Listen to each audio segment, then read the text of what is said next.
అందరికీ నమస్తే, welcome back to my channel. ఈరోజు నేను ఈ వీడియోలో చేపల ఇగురును చూపిస్తున్నానండి. ఇది చాలా బాగుంటుంది. ఒక్కసారి మీరు కూడా ఇలా ట్రై చేయండి, మీకు తప్పకుండా నచ్చుతుంది. ఇలాంటి టేస్టీ అండ్ సింపుల్ రెసిపీస్ కోసం నా ఛానల్ని ఇప్పుడే సబ్స్క్రైబ్ చేసుకోండి. దీనికి కావలసినవి ఉల్లిపాయలు, పచ్చిమిర్చి, అల్లం వెల్లుల్లి పేస్టు, ఉల్లిబందు. గ్రేవీ కోసం నేను 2 టేబుల్ స్పూన్ల గసగసాలు, 1 టేబుల్ స్పూన్ ధనియాలు, 1/2 టేబుల్ స్పూన్ జీలకర్ర, గుప్పెడి జీడిపప్పులను తీసుకున్నాను. ఇక్కడ చేప ముక్కలు నేను 1 కేజీ తీసుకున్నాను. వీటిని శుభ్రంగా ఉప్పేసి కడిగి పక్కన పెట్టుకోవాలి.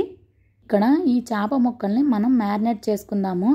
దానికోసం ఈ చేప ముక్కల్లో రుచికి సరిపడినంత కారం, 1 టేబుల్ స్పూన్ అల్లం వెల్లుల్లి పేస్టు, అలానే రుచికి సరిపడినంత సాల్ట్ వేసి ఈ 3 చక్కగా ముక్కకు పట్టేటట్టు నీట్గా కలుపుకోవాలి.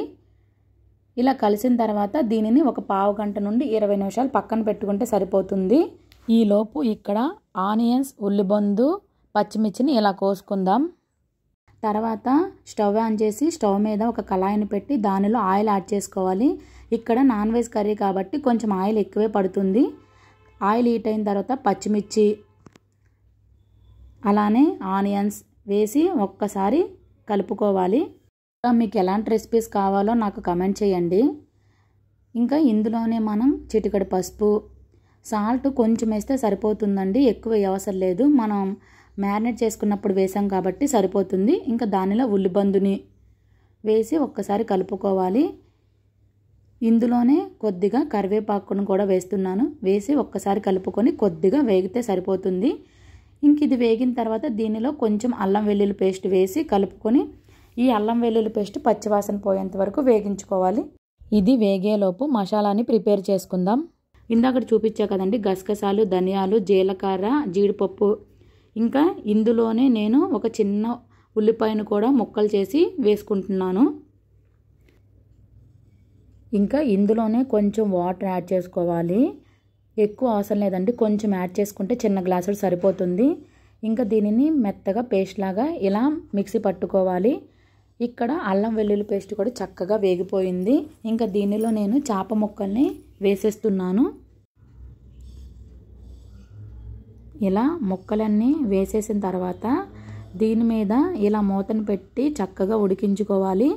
మధ్య మధ్యలో మూతను తీసి మనం కలుపుకోవాలి. ఇక్కడ మనం గెరిటి పెట్టి కలపొద్దు, ఆ ముక్కలన్నీ చిదురైపోతాయి. ఇలా నేను చూపించినట్టే కలుపుకోండి. ఇక్కడ చూస్తున్నారు కదా, ఇలా మగ్గిన తర్వాత దీనిలో మనం మిక్సీ పట్టిన పేస్ట్ని ఇక్కడ యాడ్ చేసేసుకోవాలి.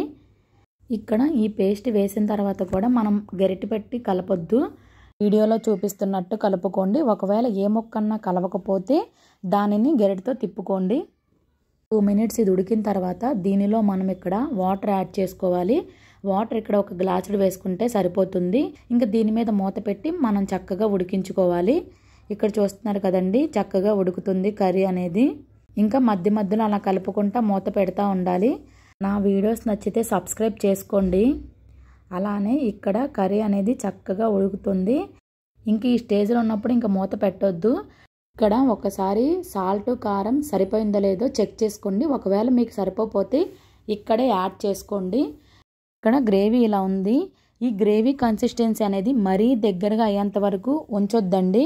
ఎందుకంటే అది చల్లారిన తర్వాత ఇంకా దగ్గరగా అయిపోయి అసలు మనకి రైస్లో కలుపుకోవడానికి గ్రేవీ ఉండదు. సో ఈ స్టేజ్లో ఇక్కడ మనం కొత్తిమీర యాడ్ చేసేయాలి.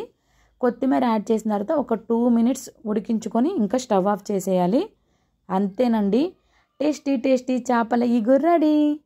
ఈ వీడియో నచ్చితే ఒక్క లైక్ చేయండి, మీ ఫ్రెండ్స్ అండ్ ఫ్యామిలీకి షేర్ చేయండి.